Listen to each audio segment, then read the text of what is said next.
Right, we're going live. Let me see your comments here. Yeah, the comments. I think I can. Let me fix this. I have a presentation. We have video now.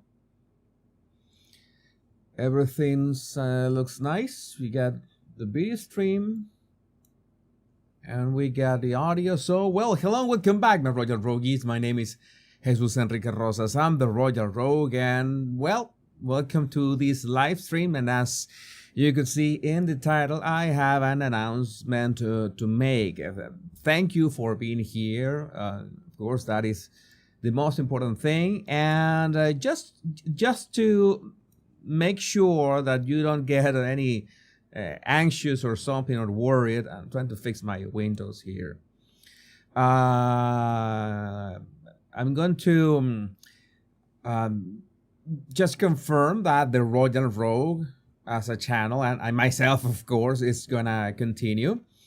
I will keep making videos for the Royal Rogue. I just want you to understand that this is no clickbait for anything bad that is going on, at least with me or my loved ones. Mr. Steed is right here, right? And on top of the camera. Mr. Steed is right here. I'm going to put him ready for maybe some action later. And so the Royal Road continues. I will continue to make videos. I will continue to make videos about the royal family just to get that, like, you confirm that everything is going on well, I could say, with the Royal Rogue.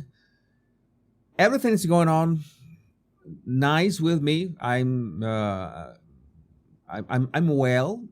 My loved ones in Venezuela are safe, pretty much. But it has to do with a couple things. This announcement has to do with a couple of things because some things are going to change with the Royal Rogue. And you might have noticed that some things have changed with the body language guy. And I don't know how long this live stream is going to be. Maybe it could be rather short. Maybe it could be rather long. I have no idea. But I need to just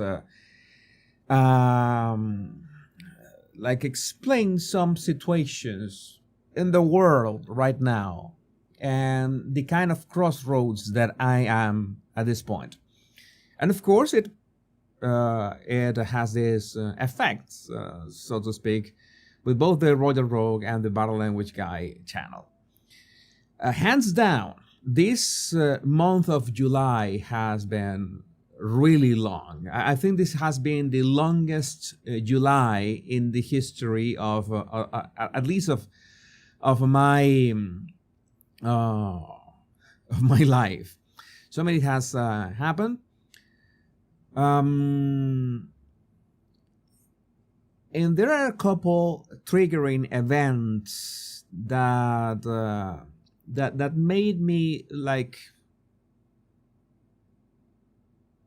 make some choices about my Battle Language Guy channel, and choices that I have talked about this. You know, this is like when we have these live streams, usual live streams, we talk about Meghan, we talk about the royal family, we talk about 1 hour, and after the 1 hour, I start with some rambling. This is the rambling right from the start, but at least if you watch this right from the start, you already know that everything is okay with the Royal Rogue, with Battle Language Guy, and with yours truly, Jesus Enrique Rosas. But the world is not that well. And especially because it's like I was on my X account today, a Twitter account. And I usually use my Twitter account to see what's going on. What has Meghan done lately? What has Harry done lately? And I see that that is not precisely the most important issue in the people that follow the news in both the UK, the royals and non-royals, or the Temur royals, as I call them now. it is obvious that the current news about the Southport stabbings have shocked not only the UK, but the world. I would say that the world, even if the world itself, it's so many things happening in the world that, well, it's complicated. And you know that I am from Venezuela, and you know that I had to flee my country. I have to self-exile for political reasons. I was very critical of the government of Hugo Chavez in 2012, had to disappear online in 2013. I left the country somewhere in between that date and 2019, in which I had to come back to social media because of things that, well, maybe I will explain a bit later. And then that's why you have me here. It has been an interesting path, this. But, well, you can imagine that what is going on with Venezuela right now. We had elections last Sunday, 48 hours ago. It has been proven already there was this big fraud. Big props to Maria Corina Machado, who, I'm going to say this, and maybe this is a personal opinion, right? This is not something that you have to take at face value. This is my assessment. I got to speak with her back in 2019. And I wouldn't say that my BS detector and my, my systems to analyze people are flawless, because they are not. But back in 2019, I came back to social media from total anonymity because I knew that there was this controlled opposition that everyone in Venezuela thought that was the real deal. And if you're a Venezuelan, you're watching, you know that Juan Guaido is one of the greatest snakes to have. I don't know what is the verb. I don't know. Serpentear the earth in the history of Venezuelan politics. I saw it in the first days, January 2019, and I said I had to do something. I had to tell my people that this is not it. This guy is not it. He fooled me a couple times. I'm not gonna get into many details. It's too complicated, 2019, in terms of Venezuelan politics. But there's also this Leopoldo Lopez is another snake. Okay, I don't. It's just rather complicated, but has to do with everything that is going nowadays. And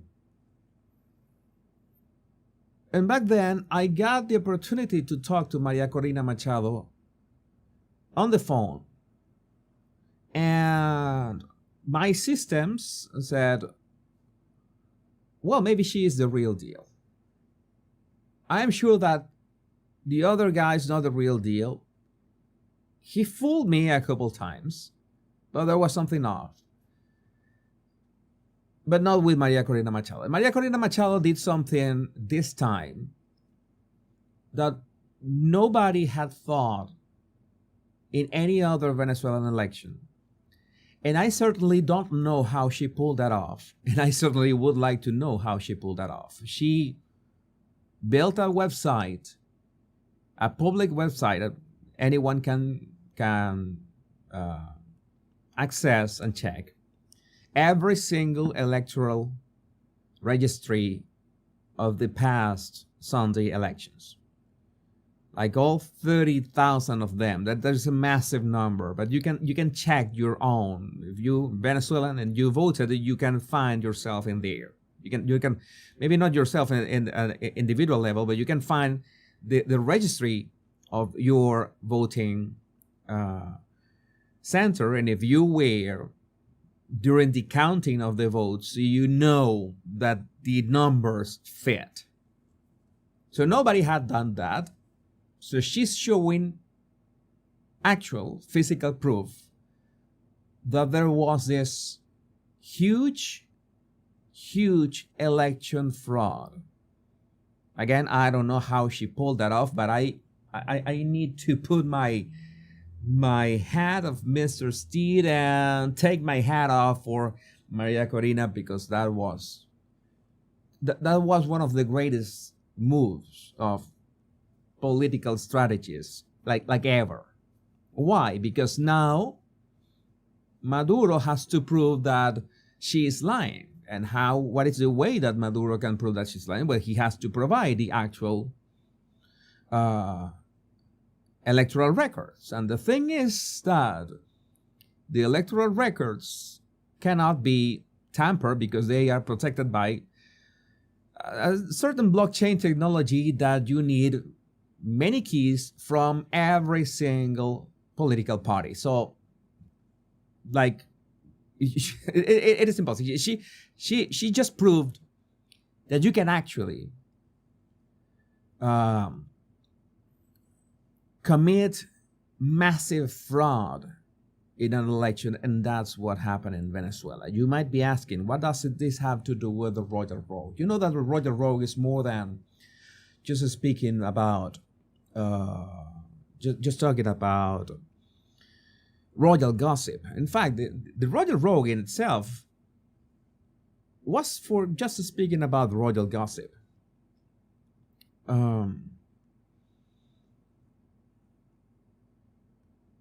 Why did the Royal Road exist or started in the first place? Because we needed just a space to talk freely about, have these lives, aimless lives that just, 10 slides in my PowerPoint presentation and go for it. That's it. That was a Royal Road initially.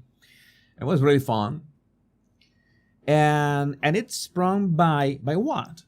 By this mystery. You know that I love mysteries and I love to make sense of things. I say this person is lying not only by their body language. You know that I analyze much more than body language. And I don't know when was the last time that I made an actual body language analysis. As in 20 minutes body language analysis. And I began analyzing Harry and Meghan's body language. But there comes a time that you have the marker claw. How many times? 20, 30 times? I have to say that I made videos that I enjoyed a lot. I have to say that I made good videos in the body language guy about Meghan and Harry. In the sense that I had fun. I still like to watch them because they were well done. Maybe not with this level of production that I have now, but the spirit was there. I'm not gonna have any false modesty. I really put my effort into that. I was pleased with the effort and the results. And some of those videos have made into my Royal Road as republished. But of course, I at some point, and I've explained this, my mind begins to ask, do you have anything else that you can give me to work with? Okay, well, we can begin talking about the royal family. And my mind goes like, well, is there a mystery about the royal family? And I say, not really. There are basically no mysteries in the royal family, because they are not. In fact, when Catherine said that she needed privacy, I pretty much, let's say that I 90% respected her privacy, and I did not jump into conclusions. I just became a bit triggered when she issued that. I'm going to say it again, I have no problem acknowledging that. When I began to say, oh, that bad Photoshop of the Mother's Day photo, that was an intern, was before we found out it was Catherine herself who had done the Photoshop, the stitching of various pictures into a single picture, something that every family does. And I said, well, there's no mystery. And every time I saw, where's Catherine? People asking that. Have you asked where she's safe at home? And I could say because of, in all cases, by Williams and George body language, when we saw them at the games. So maybe that was the only mystery. What are the mysteries about King Charles? Like, in all cases, the one that the media make up. There are no mixed mysteries about him. He's doing his job. They say that, well, he was being treated for cancer. He has been looking real fine lately. But then my mind says, I need a mystery. I need something. I have always been fascinated with this fictional detectives. Maybe not Sherlock Holmes that much. Maybe Hercule Poirot. Maybe. But my favorite has always been Auguste Dupin. From the Rue Morgue crimes created by Edgar Allan Poe. So much like Auguste Dupin, and I remember from that story, the crimes of the Rue Morgue, that he could guess what his partner was thinking, like 20 minutes in silence, but everything that was going on, he could come up with this. I always loved that character. And I've always been like this. Like I need to connect dots. I need a mystery. Maybe not like a crime, right? We have too much of that nowadays. And unsolved crimes, well, that is another thing, because when you look into the realm of true crime, oh my God, it's something that is usually so gruesome that, yes, it's like staring into the abyss. And, well, the abyss ends up looking or staring at you. Nietzsche, right? And there's something that I have told you many times. That was one of the struggles. I'm trying to... all this is connected, right? Again, if you are arriving right now and don't know what's going on, if I'm saying goodbye, I'm not saying goodbye. The Royal Road continues. I will continue making videos for the Royal Road. But in the Royal Road sense, let's talk about the Royal Road. What happens with the Royal Road? There are countless channels that, when it comes to describing what is the royal family doing, their patronages, the charities, their activities, they are covering it nicely, all right? But there's no mystery to that. There's no enigma to what they do. It's pretty much spot on. At some point I said, well, I could cover some things about the royal family. But my mind kept saying, well, where's the mystery to that? Where's the bone that I can't chew on? I need a mystery. What are the dots? What is the unconnected dots in this storyline? No, nothing is going on with the royal family. And my mind said, no, this is not the end of the Royal Road. The Royal Road, I will keep making videos, but not with the same frequency. I'm going to explain. For example, if Catherine, we haven't seen Catherine again since Wimbledon. When Catherine appears again, I will be analyzing her. If Meghan does any shenanigans, I will be analyzing her here on the Royal Road. That is not going to change. But the frequency of my updates here on the Royal Road are not going to be daily.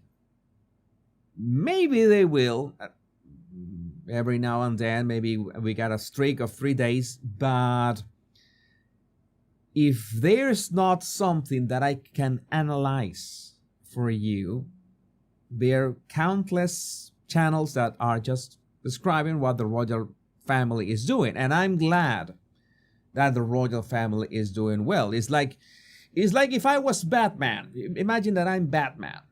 Okay, I am not saying that I'm Batman. Please don't jump into conclusions. Okay, it's not like dress like a bat at night to fight crime in Gotham City. Who would believe that? I don't. No. I am not that guy. I am not Batman. Sorry.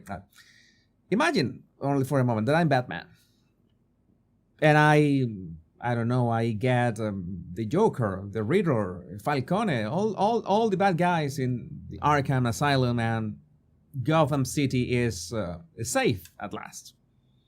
And if Gotham City is safe, save maybe one thug here and there, the usual things. At night, then Batman can use his abilities for where he is needed, right?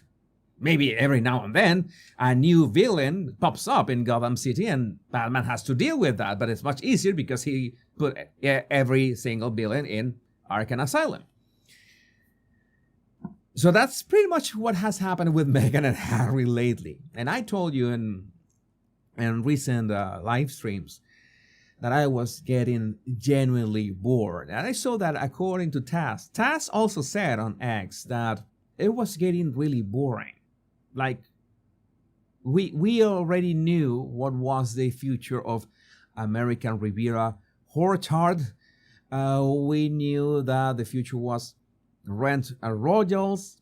There was one picture of Meghan lately that I saw it, and it's like, it's like I can remember what I was doing the exact moment I saw the Time cover magazine of the 100 most influential people. The hair salon cover of Meghan and Harry. I know exactly. I was waiting at a red light, driving, and I pop out my phone just to check Twitter. That is a compulsive habit. And I see the thing, and I said, boy, I cannot help. I can't wait to arrive home to begin tearing this to pieces, because you can imagine what I felt when I saw that cover. That hasn't happened in ages. The last time it happened, I don't know, was with the South Park episode, or when she was interviewed for Variety, but it is no longer. We know who she is. I don't have to tell you who she is over and over again. That is fruitless. Nothing has changed, and well, Lindy effect, if nothing has changed in at least 3 years since the Oprah interview until now, we can be safe to affirm that nothing is gonna change for Meghan from now until what? 2027. And I already told you that my prediction is that Meghan and Harry are going to go literally out of fashion for 2026. About 2026.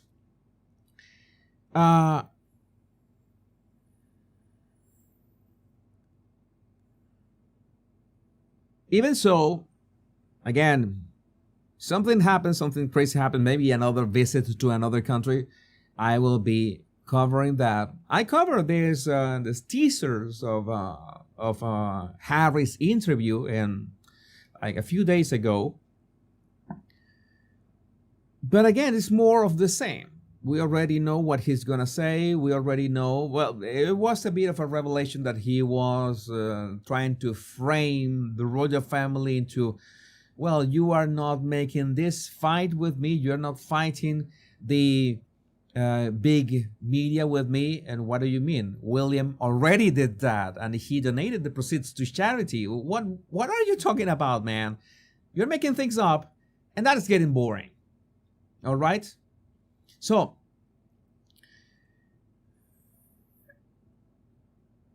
that is not really the reason why some things have changed.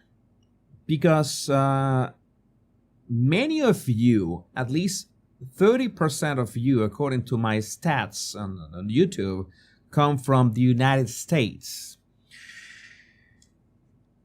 And it's no wonder to anybody in this planet that we are in July 30. And in the last 15 days, that's 15 days, the world has changed in ways that we cannot comprehend for the events of in the United States, starting, of course, in July 13 with the assassination attempt on Donald Trump, which is something that I want to be, you know that sometimes I get a bit philosophical. But the other day I was talking about, how to say this. I always talk about purpose, about the path you take, about decisions you make. And, you know, you can say a lot about my taste in media and entertainment and movies, that if I make an analogy with Batman, you can guess that I'm a fan of comics, right?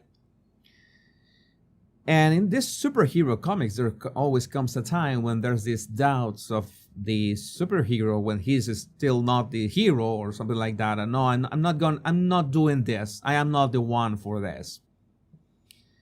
And somehow along that path, it is not really that the person chooses the path, but the path chooses the person. It's something a bit complicated. It's like, it is not,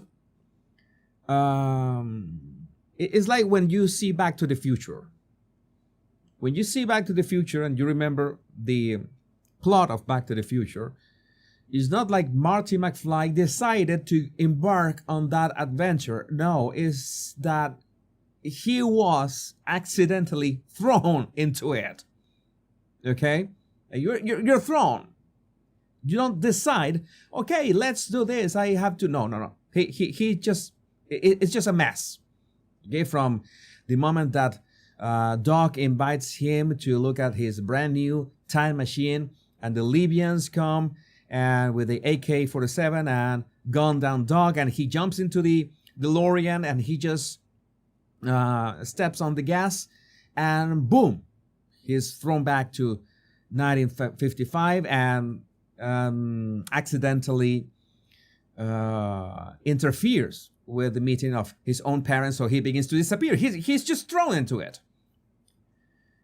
And silly enough, that's how many things happen in real life.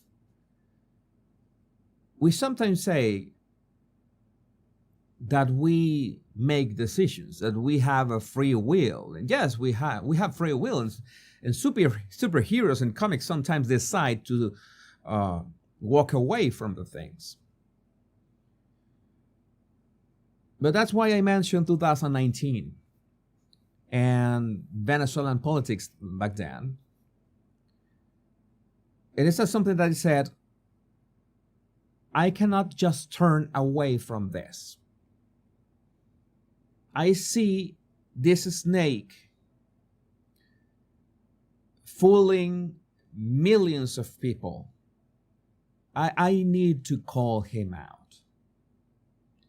And calling out this snake, Juan Guaido, back then, in 2019, I lost friends, I lost family, I lost a lot of people that criticized, that insulted me, that blocked me, because I was like a black cloud. I was the How dare I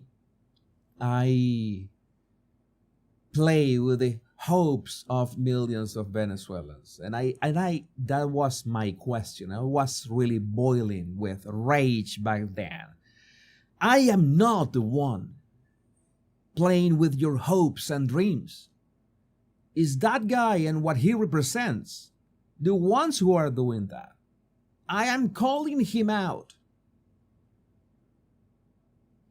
And that was actually painful. The backlash I got. I got that told to my face.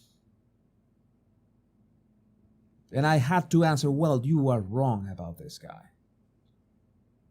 And it was from January 13, I think, 10 or 13.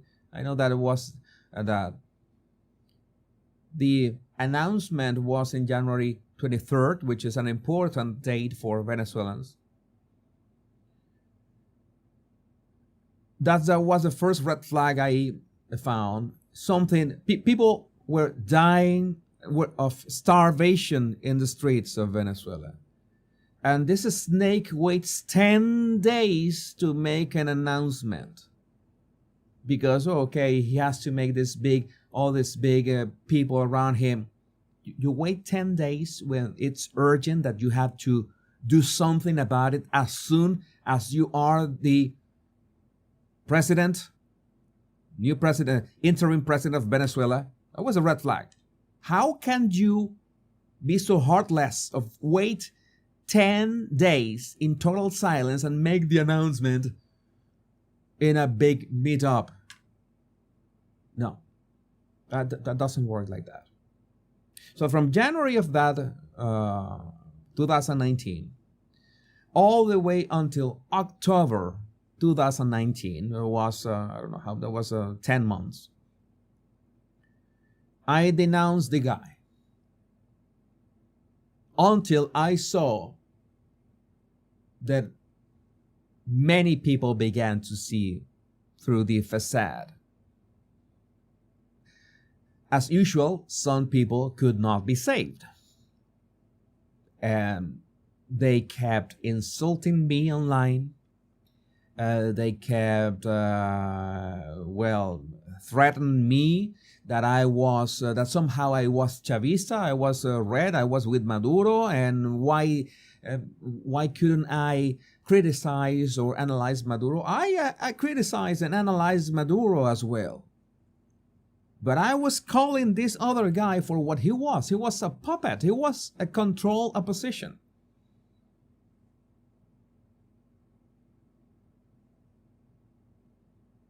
And it's important to take notice that I invested a lot of energy and time of that, and I got zero reward for that. I got thanks for people who told me that I opened their eyes, but I had zero financial gain from it. I didn't have a YouTube channel in 2019. I didn't have any kind of political consultancy back then. No, none of that. I had nothing to gain from all that stuff. But I knew that it was the right thing to do. It had to be done. And I knew that I had to do it. And how do I know that I was the one to do it? And this is not to brag, but in January 23rd, if I remember correctly, in January 23rd, when this snake made that announcement, can you guess how many followers how many followers I had on Twitter? Right now I have more than 150,000. How many followers do we have? I had one. I remember my first follower in this coming back, Oliver Loffer. Is a Venezuelan pilot. He just followed me out of nowhere. Maybe he remembered that I was on social media back then, but he was my only follower like for 2 months since the year before. I'd opened this account. I was not using it. And by the time that October, I had amassed around 80,000 followers. Again, this is not to brag, but this is so you understand that I know how mass communication works. And yes, I got people telling me, like Jesus is the only one who I know that he can just leave social media and come back and he gets all tens of thousands of followers all again. That's something that I have, something that I cannot deny. I have that power. I have that ability. And if it's a God-given ability that I have worked and I have developed and I have practiced and I have refined and I essentially have, then it's the moral thing to do with that ability, the things that have to be done. So I did that back then. I called out the snake. I got the backlash. And already many of you know that I had many troubles from 2019 and 2020 were very dark years for me. In 2020, I made a switch from Spanish to English. Total experiment. Went a bit wrong. Was not the right approach. It was an experiment. If you want to change the language of your social media, it's best if you start from scratch. That's something that I'm going to highly recommend you. It was not until 2021 that I really took off. And took off, of course, many of you know, we all know because of the Oprah interview. And it all was connected. And it's something that in the Body Language Guy has always been this dilemma of which topics to cover.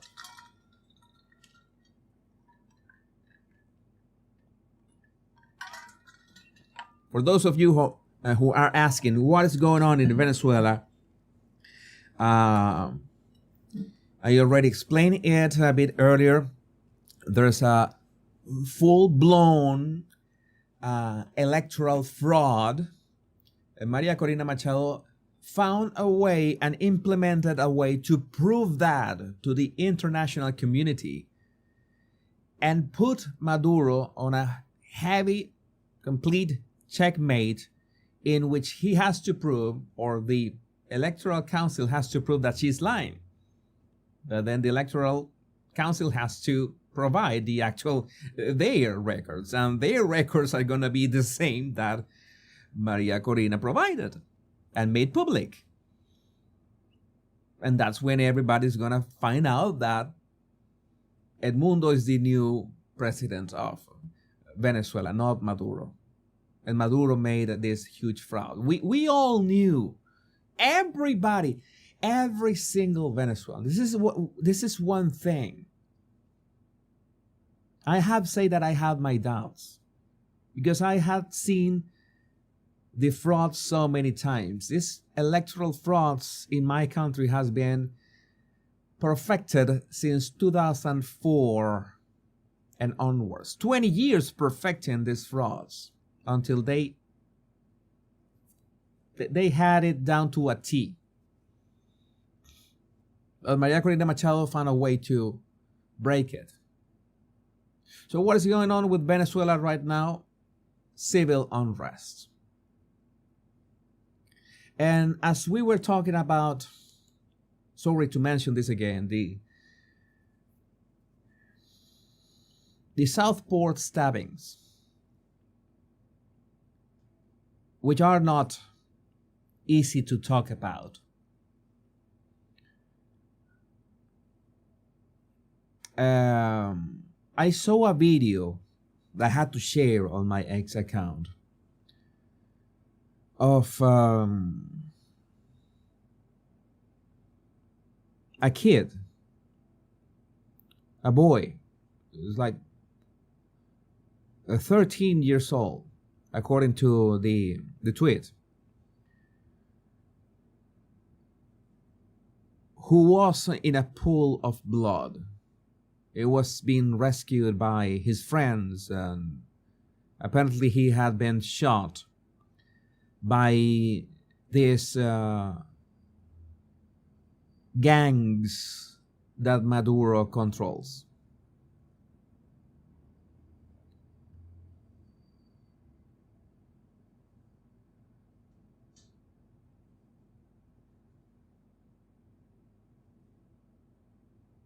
When I say that things are happening in the world right now, it is a huge understatement. There is too much that has been going on. And I have really tried to, let's say, stay out of it. And just so you know, it has happened many times that I find myself coming back like naturally to these topics on my Twitter account. And I find myself in a lot of trouble talking about these topics. And I have my body language guy channel, or I had a style on my body language guy channel. I was only talking about body language, human behavior, and whatnot. And here, the Royal Rogue, having some fun, making memes and all this stuff. But it's like in that scene of Spider-Man 2, one of the greatest superhero movies of all time, by the way, when he loses his powers and he's eating, and you know that sequence when the raindrops are falling on my head, that sequence, he has lost his powers and he is just resigned to living a normal life, and he's eating a hot dog and he sees that two thugs are punching someone on an alley, and he just looks away, looks the other side. That I cannot help him. I come back to these scenes. I have some kind of like memory for movie scenes, and especially when they have body language. I remember movie scenes just because of the body language of the people, and I have I could have a channel that analyzes body language in movies and series. The problem is that YouTube's copyright is a mess for that. But I remember that scene. And that was essentially what I was doing. I was looking the other way. Jesus, do not mess with politics. Do not touch politics. Do not touch international affairs. Do not go that route. Let everyone decide whatever they want. That is not your business. I was eating my hot dog looking the other way. And I was going through my Twitter account and deleting all the political and culture war stuff.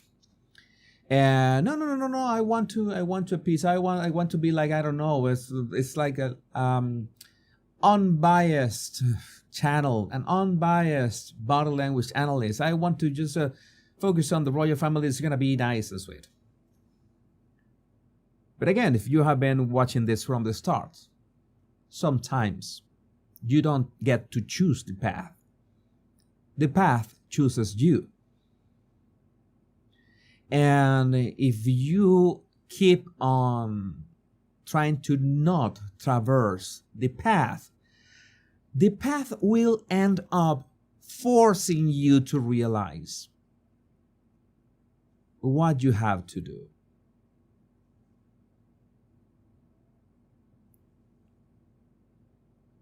I want to talk about something that is quite sensitive, and is political preferences. I already made this clear on my Body Language Guy channel, and I should make it clear here on my Royal Rogue, or I don't know if I mentioned this. I define my political stance as center-right. There are some things there I agree with the center-left. That doesn't... I could get into more detail in videos on the Body Language Guy. That is too complex right now.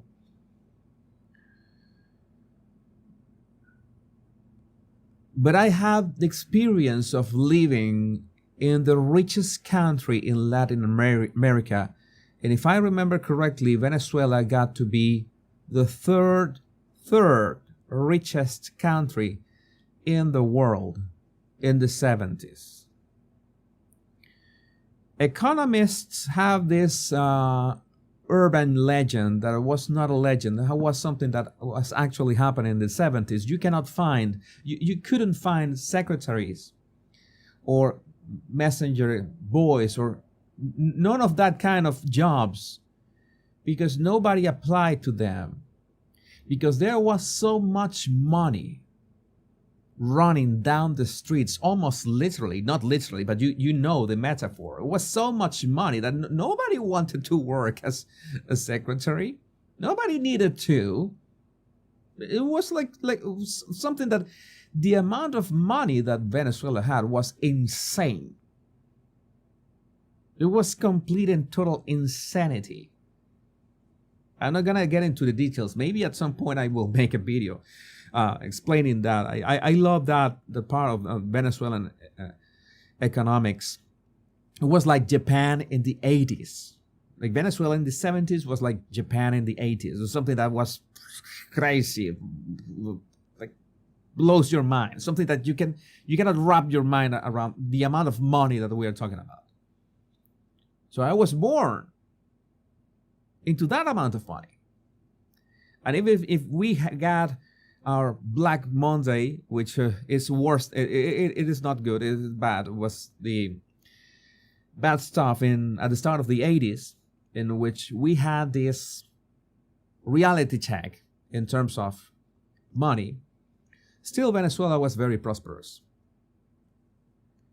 And I lived my life quite oblivious to all this politics. Who would care about politics? Who would care which party won if there was so much for everyone?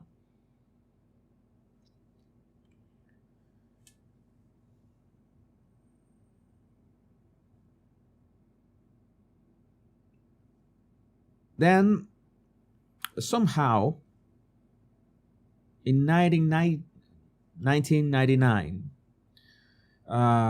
Hugo Chavez became elected a president of Venezuela. I'm ashamed. I'm genuinely ashamed of acknowledging that I did not care about politics at all during those elections. I did not vote for Chavez, obviously. Have never voted for any socialist. But I have never forgiven myself for not voting against him. I simply did not vote in those elections. I was much more focused on video games in that year. It's that lame. It's that pathetic. But you have to be kind to your former self. Yeah, to understand that we go through stages. And, well, that was not the most responsible way to act. And I laughed.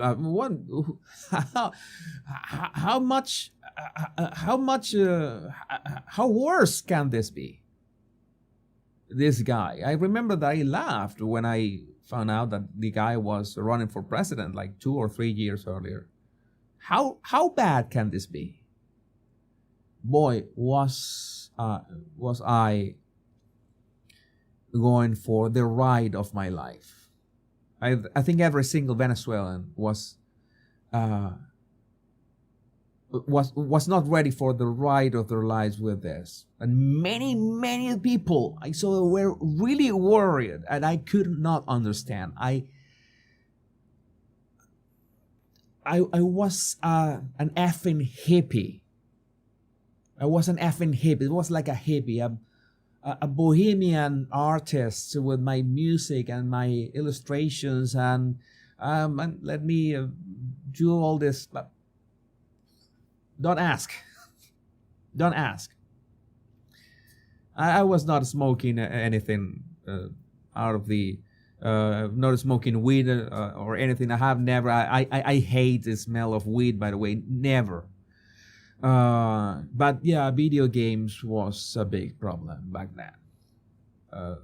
An actual problem. But anyway, I thought that it was not going to affect me, but it did.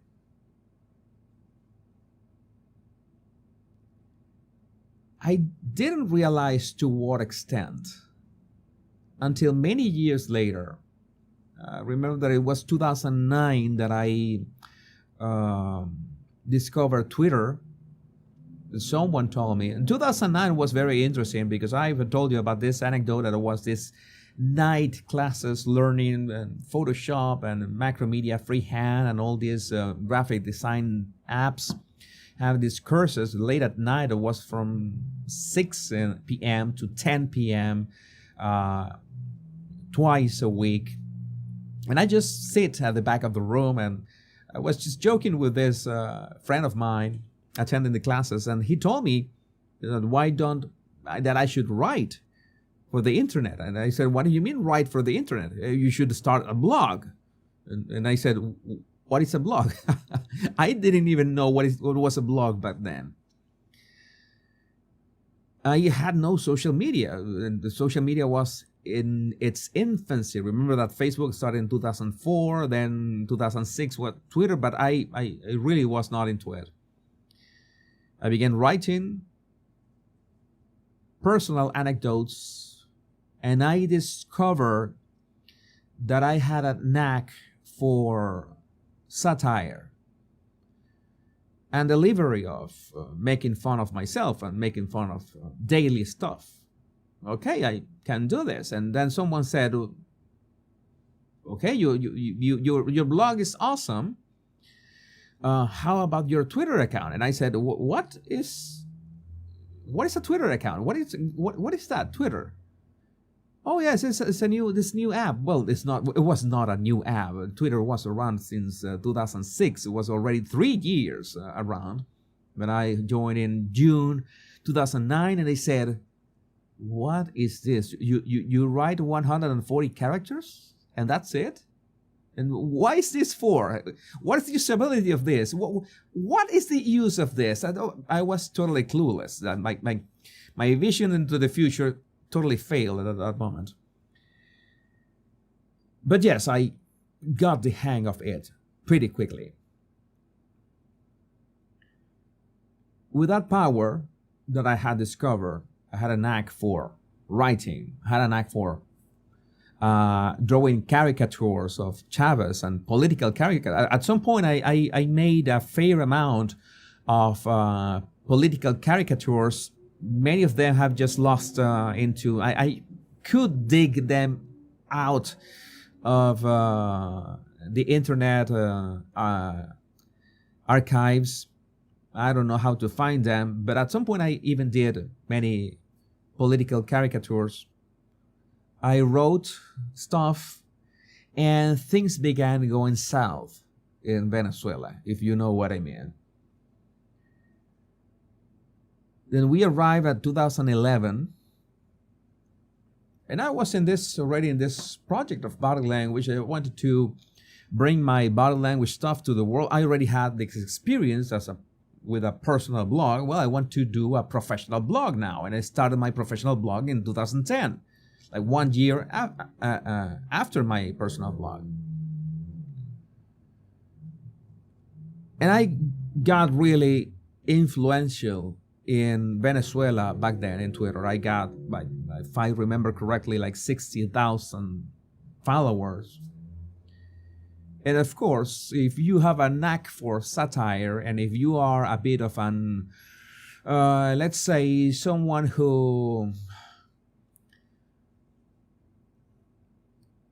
has an ability to criticize the right way, you know how I can talk about Megan, and my channel has always been safe because I know what to criticize and what not to criticize. I still got into trouble with the government. And yes, I got a big X on my head. Got a big X on my head in 2012. And got threats. And got very scary stuff happening. So in 2013, I had to just disappear. Change everything. The Twitter account did not disappear. I changed it to my body language company, and I began working, but without social media presence. It was already my international body language training company, but I was maybe not a public figure. Everybody knew that I was behind. Back then it was lenguajecorporal.org. There was kinesics a couple years later, but I had to disappear. Then when Chavez dies in 2013, I don't know why I had the feeling that things were not going to improve much. And in 2014 in Venezuela, the food lines began. And when I saw the first food lines, that was a signal. This is not. It is not that I'm not hopeful for human condition. But I know that the human condition, we have an extreme ability, resilience, and energy. But you can choose to apply that resilience to adapt to your circumstances and your suffering. Or you can choose to adapt to circumstances and suffering somewhere else, so to speak, right? So I don't know what is the judgment if someone decides to stay in Venezuela. Well, that is your choice. You're entitled to it. And if you decide to leave Venezuela, that is your choice as well. And every single one of them, these two hypothetical people, had the right to their decisions. That is the beauty of free will and being to decide for yourself. What is not right is when one of them, either of them, criticize the decision of the other. I have never made sense of that. So I knew that somehow I was not going to be safe in Venezuela. Had this feeling that at some point someone is going to be mad at me. You know, that kind of thing, that I need to leave the country. So I left, and I effectively, once I was outside the country, I found out through friends that I made along the way that yes, I was in a couple lists, and the lists were not pretty. So I made the right call. I could say that it was divine intervention. I was inspired that you need to leave, like now. This is the moment. You have to go away. Until 2019. So this very long live has an overarching topic.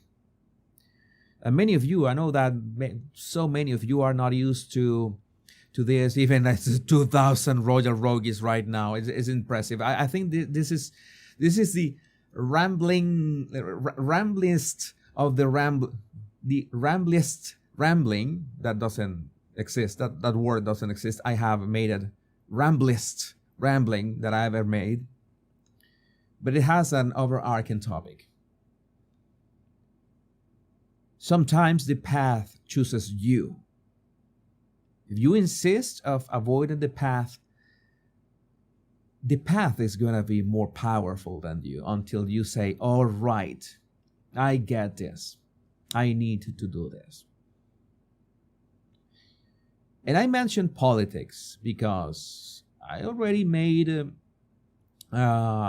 clear about my religious stance, which is another controversial topic, of course, and I had absolutely, I respect your decision, your preference, your beliefs, and I always told you, when it comes to religion, what you believe in, that is the right one.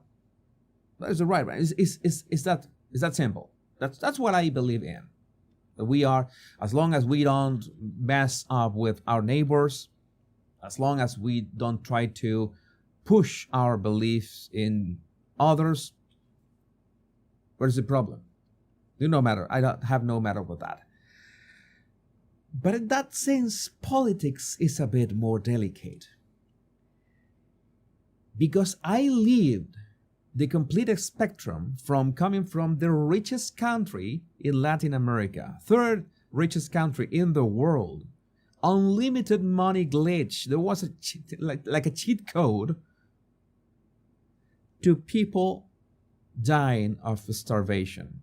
And you're going to hear all kind of lies from people. And if you think that these are, if I'm lying, whatever, I don't care. Or those lies, oh, is United States sanctions? No. It was pure and simple socialism that, as usual, did not work. Because socialism at that size does not work. And people always mention Scandinavian socialism. Okay, right, Norway. Tell me 2 things about Norway. I want to ask you, what is the population, total population of Norway? It's over 5 million people. And tell me what other thing is Norway. Norway is a high trust society. And I'm not going to go that far because I know that this can be, my words can be taken out of context, but this is a problem when you analyze, you connect the dots and you put the dots in perspective. Norway is a rather homogeneous society, like it's not that diverse. That in turn makes it a bit easier to be a high trust society, a rather close society, not that diverse and not that big, rather small. Like New York has 8 million people, Norway has 5 million people. To put that in perspective. So that's how socialism at a certain scale and with certain caveats can work. But again, it cannot work in every scenario. And in Venezuela, certainly, it did not work.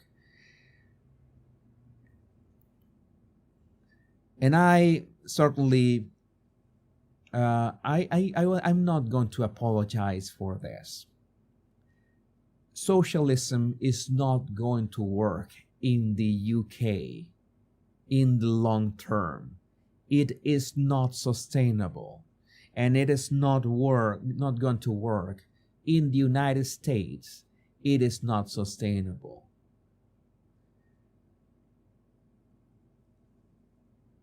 I will be open to have a longer live stream, like a 10-hour live stream. We can talk about all the details why I'm saying to you this. I'm just telling you, it is not going to work. No matter how much people are trying to tell you otherwise, it is not going to work.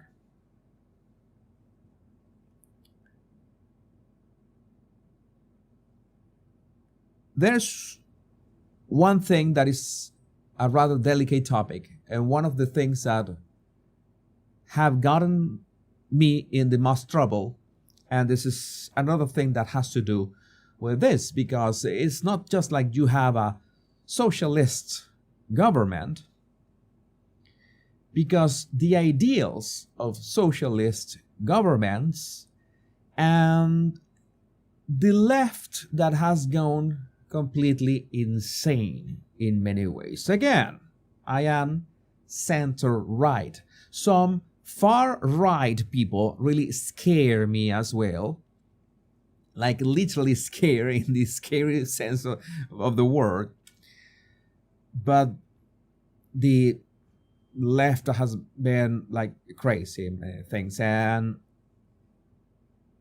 one thing that I need to warn you, my lovely royal rogues from the UK, the United States, France, Germany, Spain, Belgium, the Netherlands, most countries in Europe, for that matter. I would say those. But there's this push for open borders and letting everyone in without discrimination, without having some kind of filter or something. And you would say, well, if you left Venezuela, Jesus, it means that some country hosted you, some country opened its doors for you. How can you be against immigrants? Are you some kind of hypocrite? Are you some kind of bigot or something? Are you a bigger hypocrite than Meghan and Harry? No. Because yes, I became a digital nomad.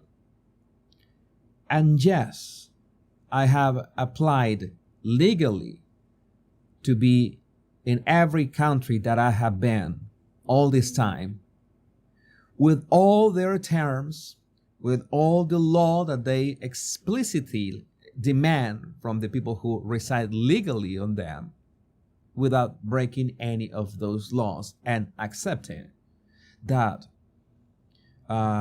those laws have to be respected. I'm going to tell you something about Venezuela.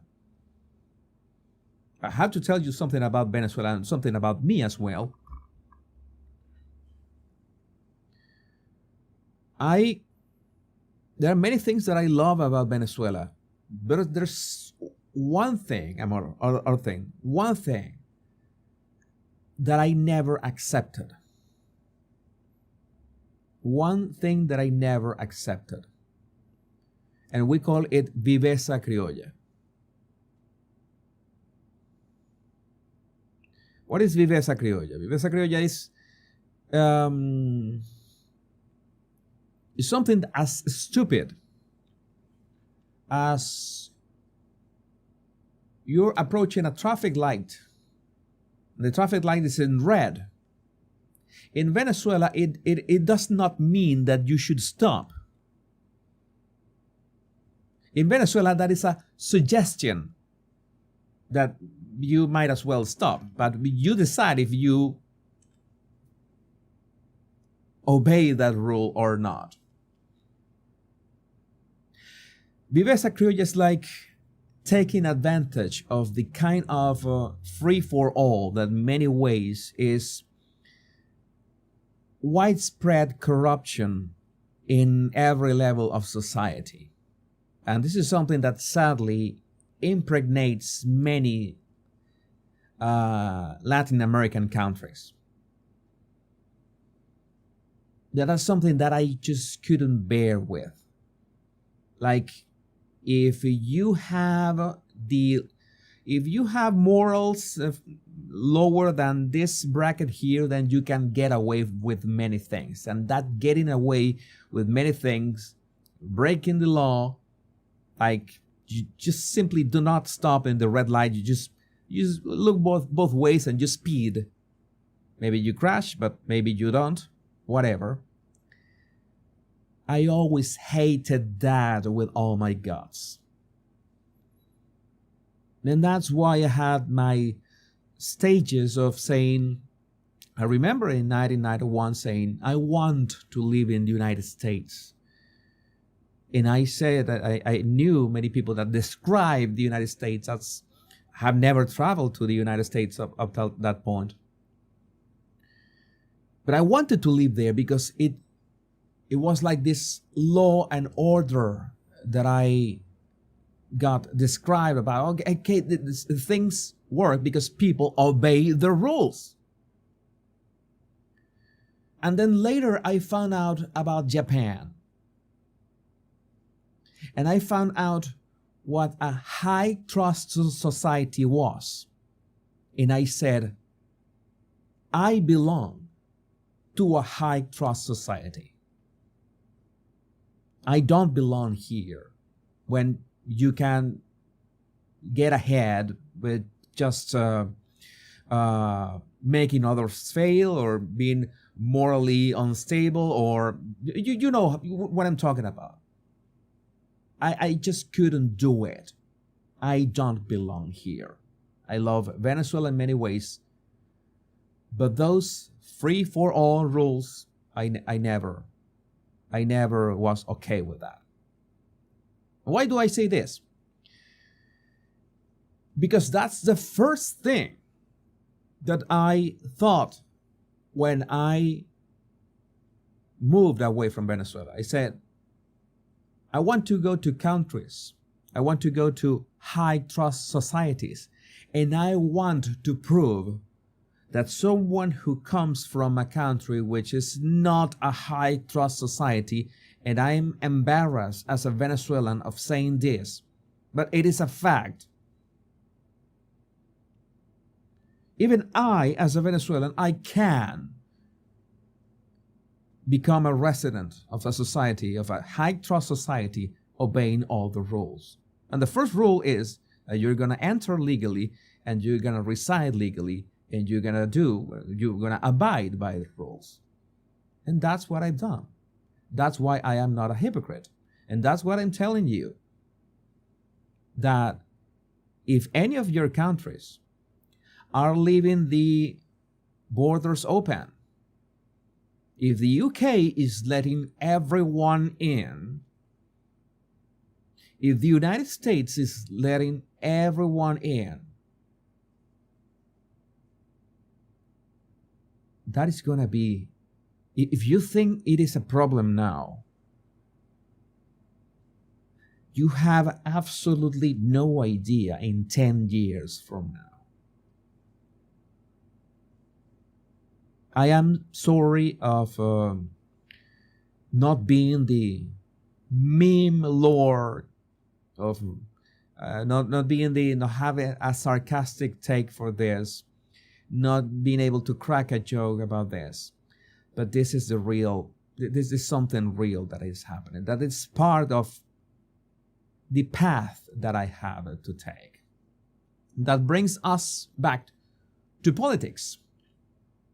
I come from a very rich country, which is not a high trust society, which for reasons went to hell thanks to socialism. So I know what socialism in a not that high trust society, or not that much of a high trust society, what can happen.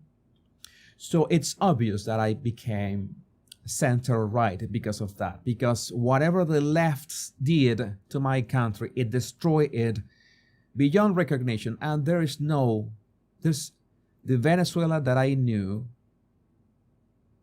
does not exist anymore. Especially because the people I grew up with, the people that I attended school with, the people that I spent all those amazing years of college with, that I work with, for so many years. More than 60 or 70% of them have gone away, are spread all over the globe. And you know that a country is made of its people. You know that your community is made of people. But Royal Rogues, it's people. It is not a YouTube channel. It is not a camera. It is not a studio. It is not just a YouTuber speaking into the void. I'm not speaking to the void because we are a community. And the community is made of people. And the people that I grew up with had to do, most of them, not all of them, but most of them had to do the same. At the same time, in this process, by ironies of destiny, I have met lots of new friends in Venezuela who have stayed in Venezuela, and I never got to meet them while I was living there. You know that magic of social media. It brings us together, but at the same time, that country is no more. We have hope right now. Master move by Maria Corina Machado. Could be crazy, but this is the best shot that we have at reverting this in a long time. And I want to make a statement about, when I talk about worldwide politics, or let's talk about US politics. And let's address the elephant in the room when people ask me this all the time. Is that you support Donald Trump? And I would answer this. First of all, I am not a US citizen. I do not live in the United States. That is something that you need to be clear about. I am absolutely nothing to do directly with the United States, not as a citizen, not as a voter, not as a resident, nothing of that. I'm really, I'm really far away from the United States. The second thing that I've told you many times, I do not trust any single politician, not one. You might say that Donald Trump is not really a politician. Oh no, he's a businessman who's become a politician.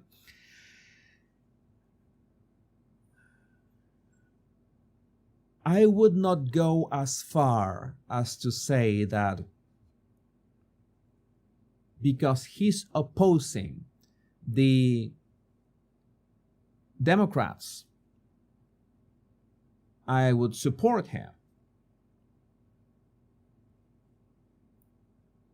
I have to make it really clear that I certainly admire the way he does business. That's something that I would say, and nothing can take that away from me. At least in the business side of things, he's got my support. And if you can run a country like a business, well, so be it. You're the guy for the job. You have character flaws. Yes. Every single one of us has character flaws. Oh, Donald Trump is a narcissist. Well, yes.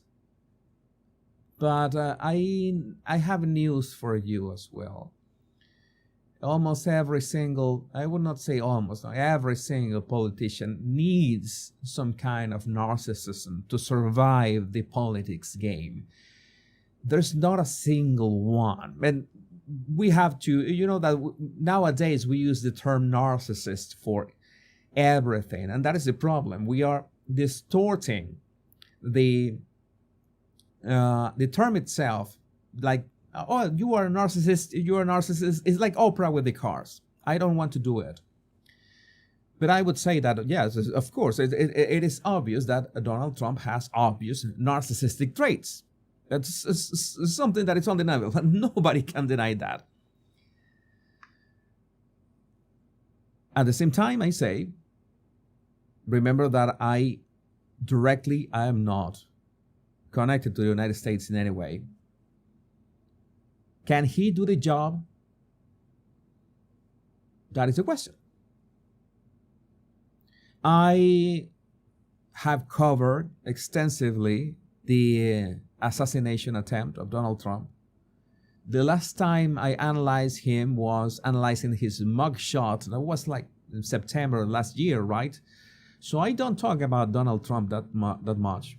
Of course, the assassination attempt is a black swan event that, well, it was so crazy that I absolutely had to jump into it. It's like I cannot ignore it. Who can ignore it? Well, the FBI, the Secret Service, all of them can ignore it. They want to sweep that under the rug. I made a video about that. But my issue is really not if you or me, we like, especially me, if I like Donald Trump for any reason. That is not the question here. Because I want to make something really clear. You have the right to vote for whatever candidate you choose. You know that one of my most important values, if not the most important, is freedom. And I would be a hypocrite if I said my most important value is freedom, and I tell you that you should not vote for this candidate, you should vote for the other. I could give you the insights of what I see, for example, in Kamala Harris. And I made a tweet today, a post on X about that. And I'm really concerned about the fact of what are her policies. And beyond the politics game and all this stuff, you might be sold on Kamala Harris. Maybe you're going to vote for Kamala Harris. Go ahead. But vote for her. Be my guest. Vote for Kennedy. Go ahead. Do it. Vote for Trump. It's your choice. My job here is that you make the best informed decision. Because I wish back in 1999, when I was just ignorant of politics, when I did not go to vote back then, I wish I had some kind of knowledge of how that worked. And now, here I am, 25 years later, with a big responsibility. What is my responsibility? Well, I know how to reach thousands, if not millions of people.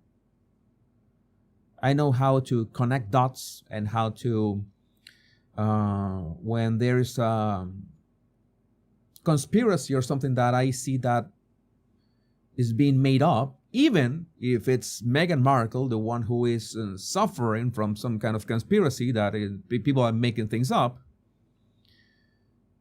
I call that out. Like I called this Venezuelan politician in 2019. So I could make jokes about Kamala Harris. I will keep writing satire about Democrats. You know that you already know where my feelings towards the left come from. But at the same time, you by this point understand that I am wary of any politician unless they have, well, the track record to say, well, he or she was the real deal. And that is usually after they have been in office. My job in the Body Language Guy more than trying to explain the body language of celebrities, that at some point, how many times can you talk about Britney Spears? How many times can you talk about Amber Heard? How many times can you talk about Kim Kardashian? How many times can you talk about Meghan Markle? Because, well, they have this body language and attitude all the time. But the world, so many things are changing. So many things are happening. So many tragedies are going on. And so many of them, we need to make sense of them. And again, this is the announcement has to do, the announcement that I wanted to do. I will keep making videos here on the Royal Rogue when there is an interesting topic to talk about. I am not just going to talk about the royal family in general terms, because there are other channels already doing that much better than me. The day-to-day workings of the royal family, which, like I said, if Gotham City has no longer villains on the streets, then Batman can rest a bit, or Batman can dedicate himself to travel to Metropolis and help Superman dealing with crime there. Then I will be, and this is something that you have noticed, I've been pivoting my body language guy channel into more of a commentary channel. I try to remain relaxed. I try to remain fun. I try to remain informative of what is going on. And especially try to give you the tools so you can make better decisions yourself.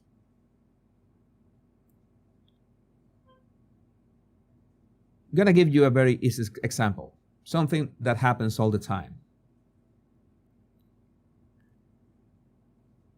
And this is perfectly valid for everything. It's like when we talk about the royal family and Meghan Markle, but in this case, we're going to talk about politics. Again, I apologize. This is not the regular topic of the Royal Rogue, but if I'm going to subtract some energy from the Royal Rogue and dedicate it more for my Body Language Guy channel, you can still watch me there, then I think you needed an explanation of this decision, right?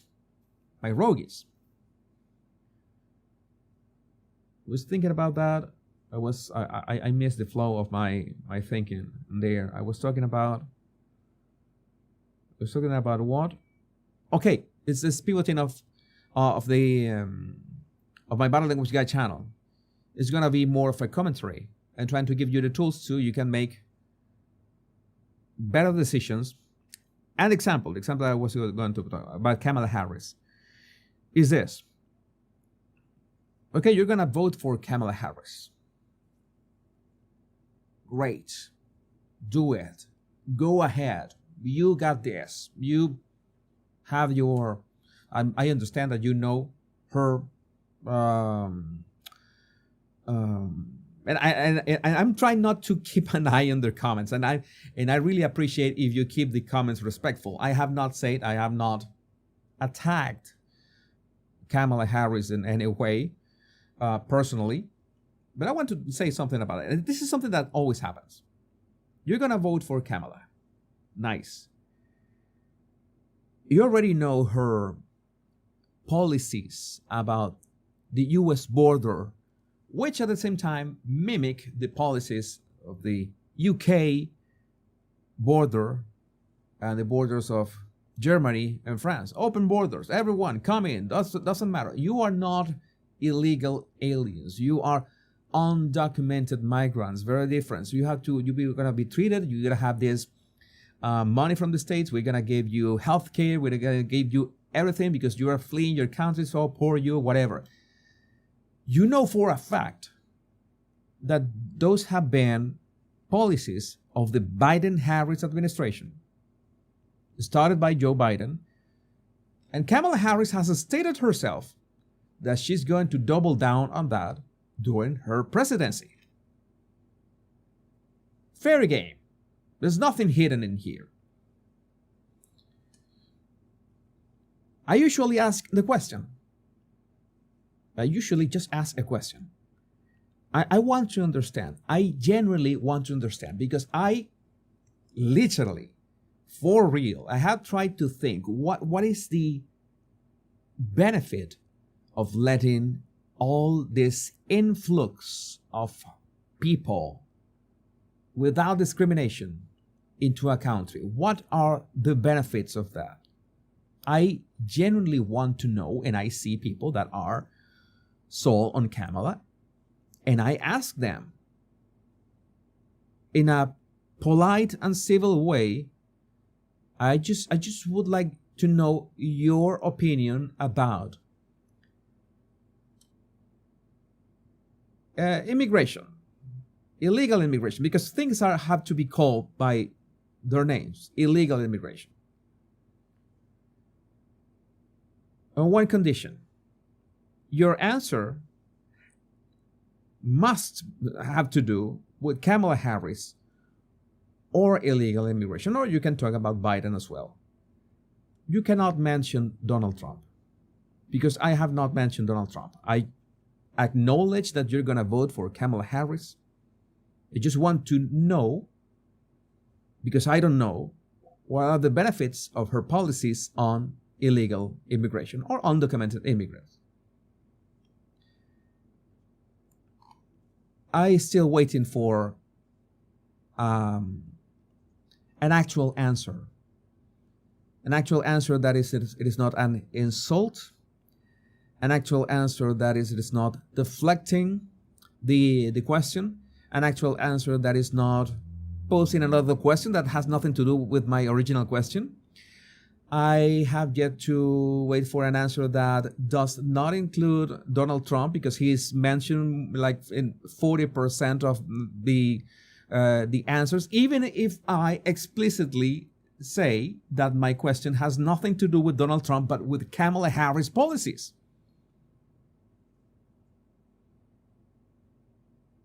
And you know how many followers I have on X? And I have asked that question a couple times. Nobody can address it. And that is dangerous. I'm not going to say, this is important, I'm not going to say that is inherently dangerous to Kamala Harris or the Democrats. That would be dangerous if it happens with Donald Trump as well. If I ask you, all right, you're going to vote for the orange man bad, but tell me, what do you think about his international policies? What he says that he's going to do with NATO and Ukraine? What do you think about that?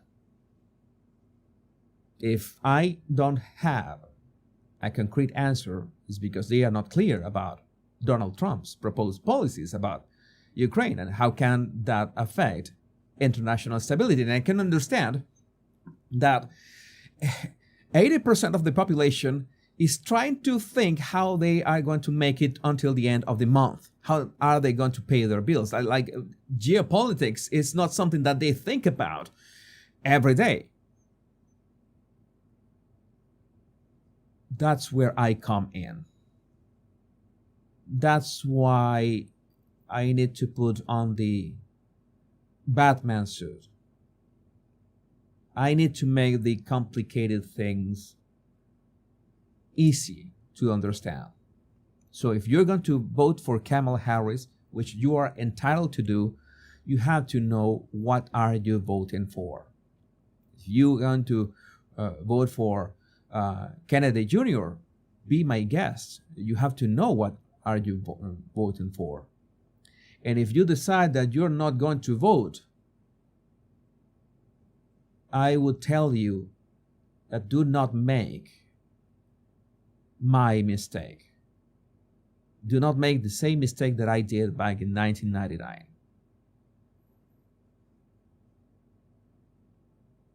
What I can do is try to make sense of what is going on in this world and why so many tragedies are happening. And yes, I can imagine, because it's already have been happening, that I'm going to be called a racist, a misogynist, a transphobe. What else? I don't know. If those are the big three. A sexist, have been called also as well. Because you, if I just, it's like when if someone said, I'm going to look for that. I'm going to look for that tweet. I'm going to look for that tweet really quickly. It's a good joke.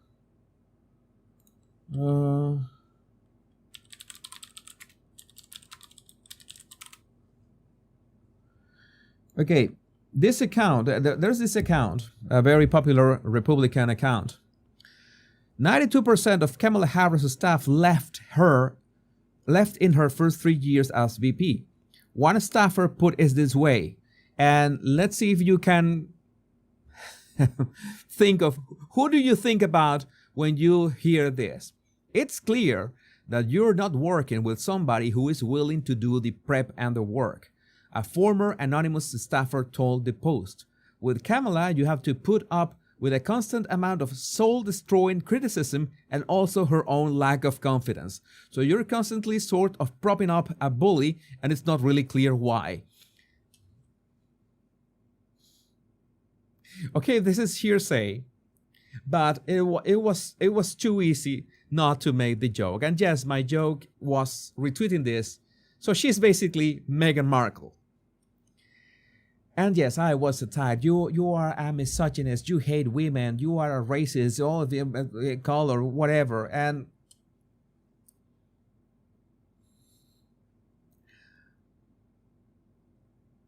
it's sometimes, it's funny and sad at the same time.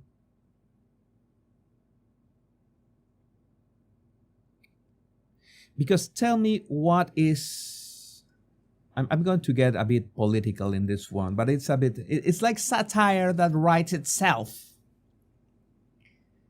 People call me a racist. But tell me, how does that work? That your camp organizes Zoom calls of white women for Kamala, white men for Kamala, and a coming Latino man for Kamala. I guess that she's gonna have black women for Kamala and black men for Kamala.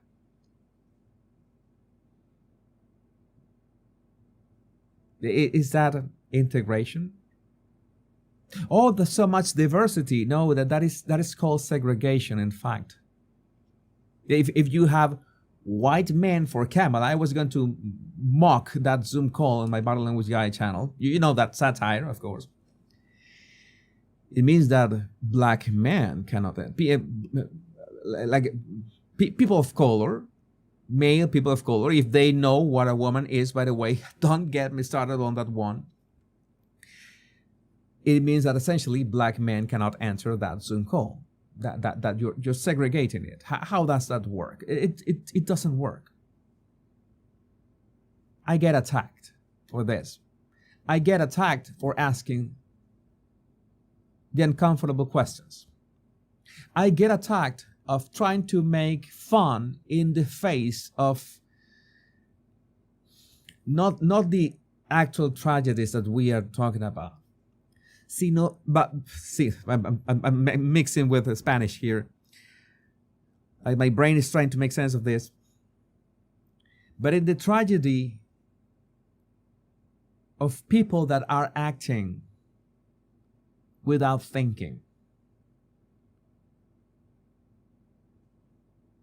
And again, you could have a wonderful argument, but Trump has fans and acolytes that do whatever he says and applaud whatever he says. That is dangerous as well. Well, every politician has that kind of fans, and every politician want that kind of fans, as many of them as possible. But I don't think that is the right thing. They call me idealistic. I don't know. But for some reason, this path, I have tried to reject this path like 3 times and a half, and this path still keeps choosing me. And you have to do this. You have to comment, like in the Olympic Games inauguration and what it means. No, we have to make a stand. I need, there are times that I say that we, but in this cases, I have a moral obligation. And I believe that we are given these gifts, that God gives us all these gifts. The best gift that He gives us is the fact of being alive.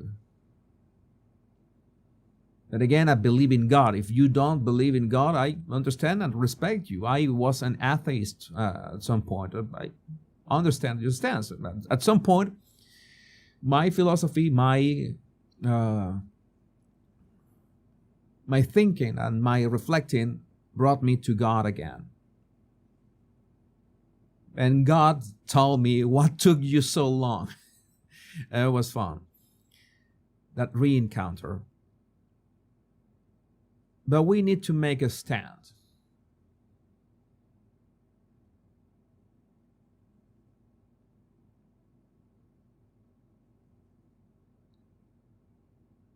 But that stand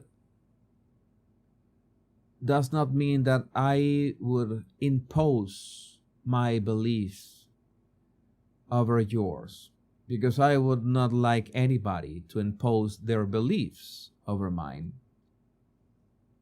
at all. I will reject it immediately, and I would have arguments to reject it. And I would be unfair if I try to impose my arguments over you, my political preferences or my opinion about what is going on. Something that I want to tell you regarding politicians, including Donald Trump.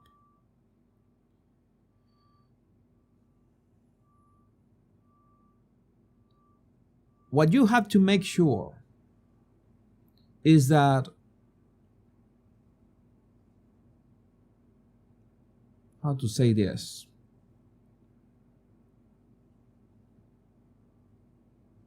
We thought in Venezuela that we would have an opportunity to have some kind of alternance, like there comes Hugo Chavez, then there comes an opposition, and then Chavez comes again, and so forth. That could be. No, we have been stuck to this people for 25 years, and Maduro is not going to go out without a fight.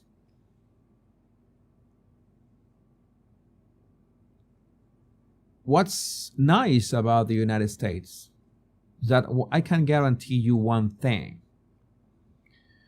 is that there is a lower possibility that there will be troubles with alternance of power. So if Kamala Harris wins, a Republican can win next time. If Donald Trump wins, a Democrat can win the next time, or an independent can win the next time, either way. I still have faith in that. I still made a video to explain how Venezuelan elections are stolen. And yes, it is a thing, something that you can do. The process is, as I told you, the Venezuelan government has been perfecting it since 2004.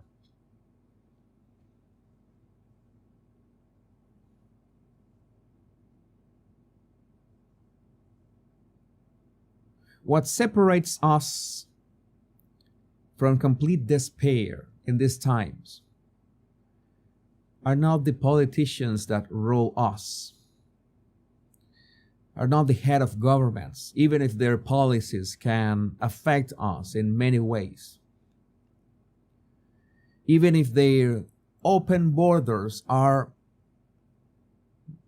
I don't know how to call it, the worst idea like ever. Nobody has been able to explain that idea to me. What is the goal of that? It is a heavy burden on every service and in day-to-day living, and there is not even this intention to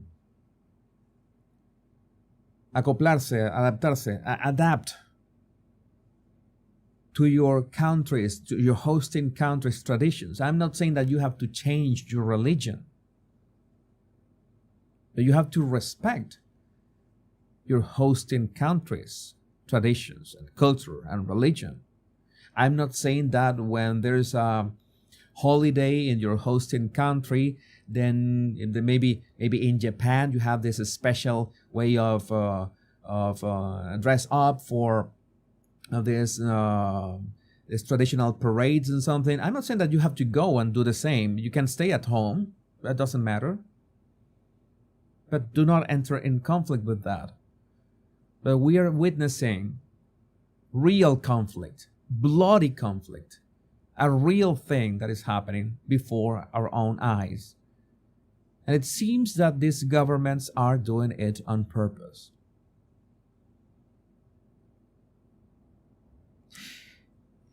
And the common denominator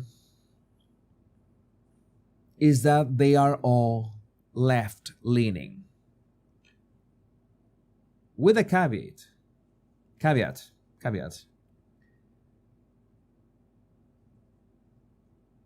Many right-leaning, not all of them, but a chunk of right-leaning politicians are okay with this somehow. What is the plan? I have an idea of what is the plan, but I cannot say it here or in YouTube for that matter. These are the kind of things that this is not a platform for that. I can use satire. I can play the fool in my bottle language guy videos and say things without saying them. That is something that I can do. So that's the announcement that I wanted to make. I told you that I didn't know how long was this live going to be.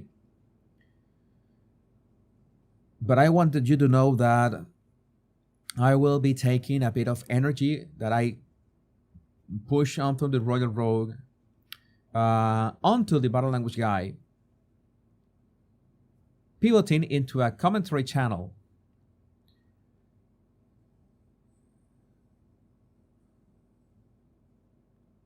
To give you better insights, to give you better tools to decide.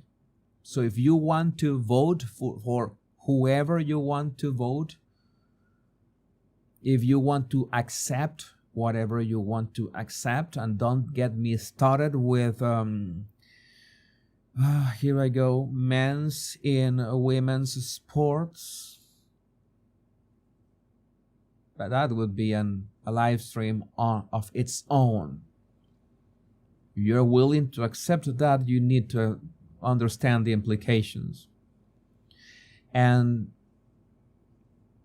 there's a lot of malice in this.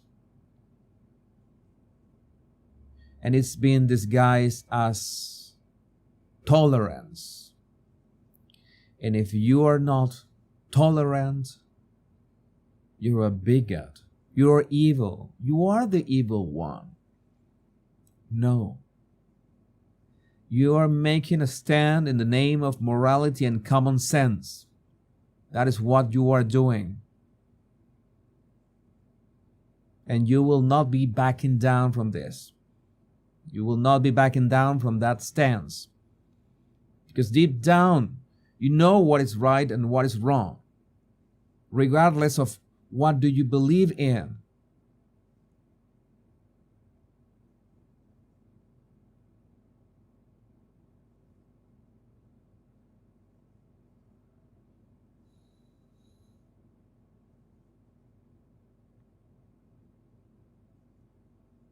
I feel you, my rogues, like you are my closest friends. These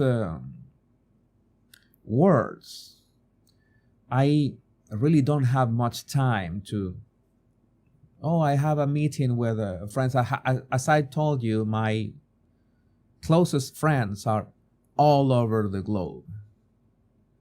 And they are as busy as I am. And that's why I tell you that I just cannot maintain. I thought at some point I could even juggle 4 channels. That is not possible. I can juggle 2 channels, but I have to put a lot of energy into the body language guy in these days. But I really needed to talk to you about this. I wanted to share you with this because you are being affected by all this. You might not like some of my stances.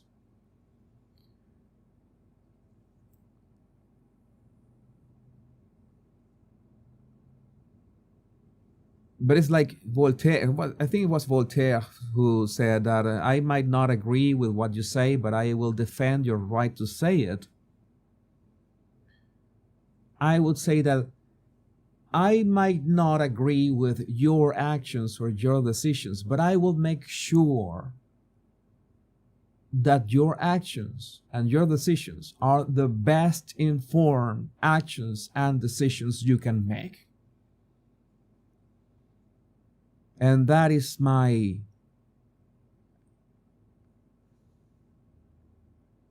path. That is the path that has chosen me.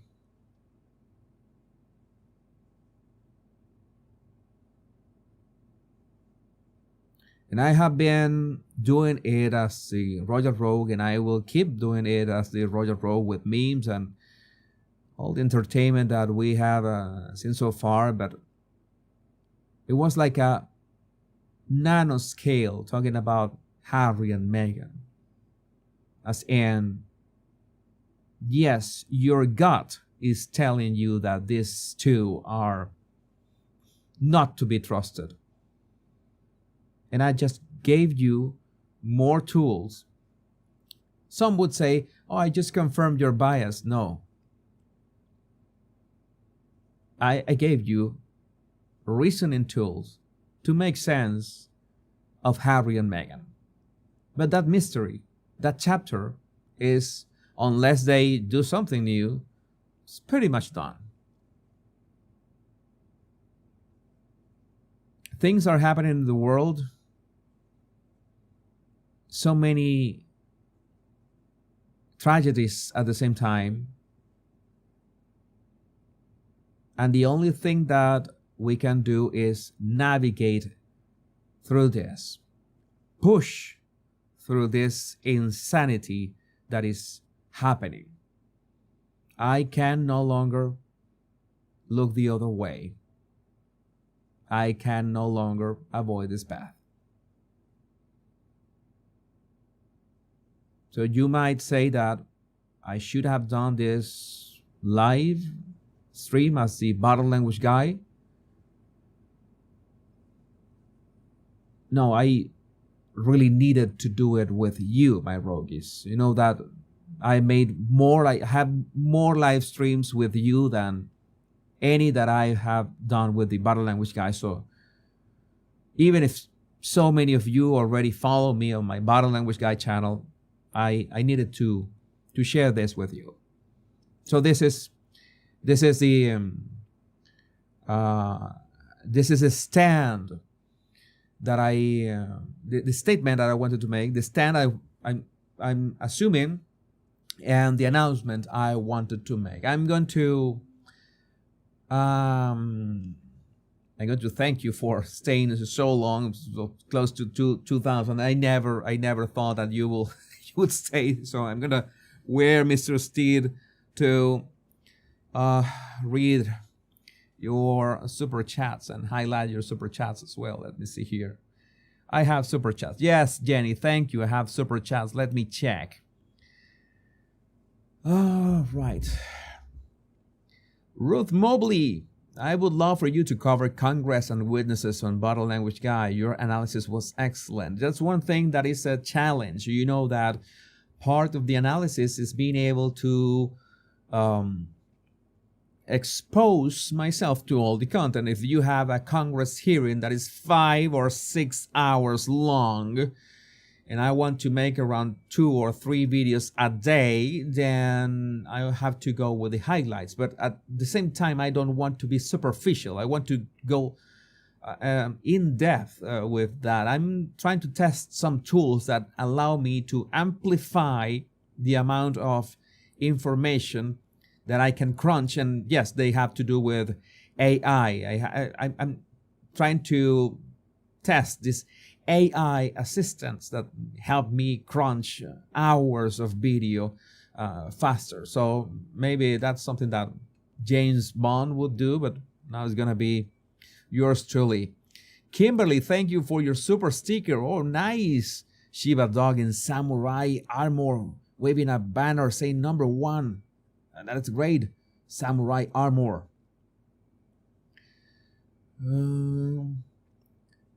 Celia Prado Tillin, we didn't hear the Cubans that warned us. A family of Cuban neighbors we had then packed all their stuff and moved to Miami as soon as Chavez won.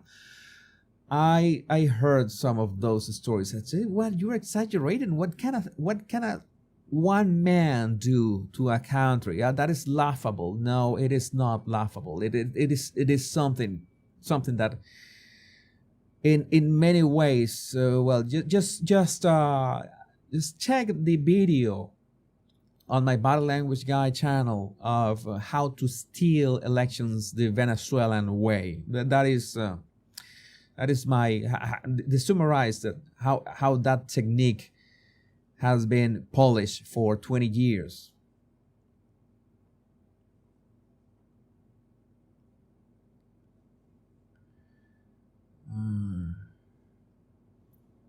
Okay, Mad World, you have 2 super chats, Mad World. I'm going to highlight one because the first one is a bit too depressing for my taste tonight. Patriotic passion, I was lost for a while. Now we see the results. Well, this is one that I'm going to highlight. Thank you for both super chats either way. But I think we still have a hope. We always have hope. It's something that we need to keep alive. Hope is what we got. Christine Childress, preach Jesus, and a big heart. Thank you, Christine, for that super chat. Emo, Lord, the dog that you have in your avatar. Stay strong, Jesus. I will. Sometimes it's really difficult for seeing the news, and news that have to do with hurt to children or teenagers is something that especially it's like that. That's why I just couldn't cover true crime. I say, wait, I could focus the Body Language Guy channel in true crime, and then it happened like clockwork, like every 3 months. I'm going to dedicate the Body Language Guy to true crime, and then the case that was going on was what the F. No, this is not. I worked with law enforcement in this regard, and I don't have the stomach anymore. It's like if I got if it was 2 years,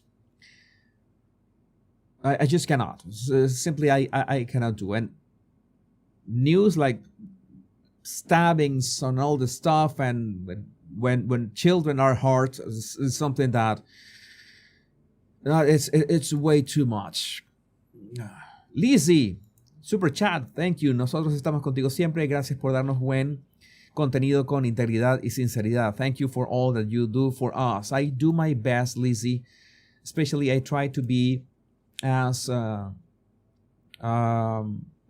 fair as possible. I try to be clear about my preferences, so to speak, or what I think of certain politicians, and try to explain where that comes from and where my experience, what can you take from experience, which is the important thing.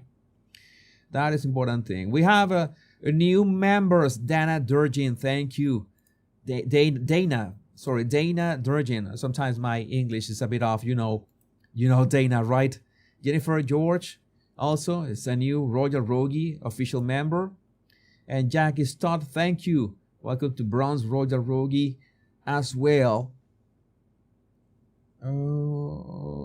Right.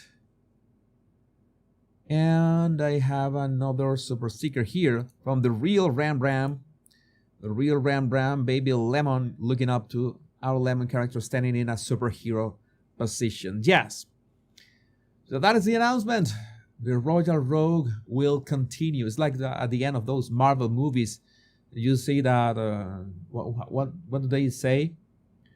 The Royal Rogue will return. So don't be afraid. The Royal Rogue is not going anywhere. We'll still have Royals and non-Royals. The Temu Royals from Temu and AliExpress.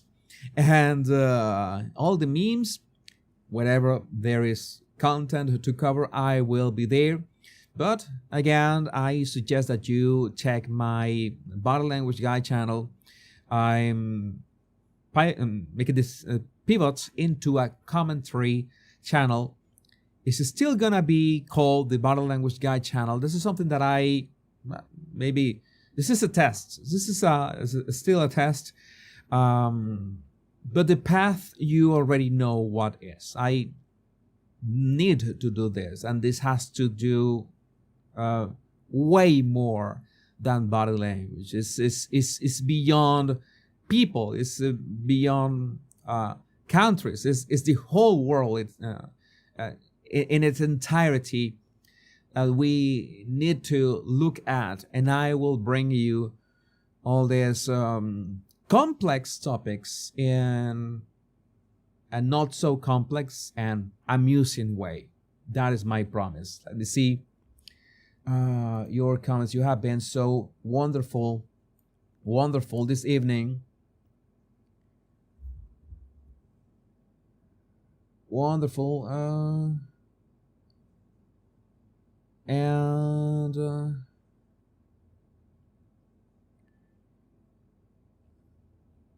Thank you, making sure that, well, you have been wonderful tonight. But this live stream, that's why I told you this live stream. We are already 2 hours in. So, my Royal Rogues, my name is Jesus Enrique Rosas. I'm the Royal Rogue.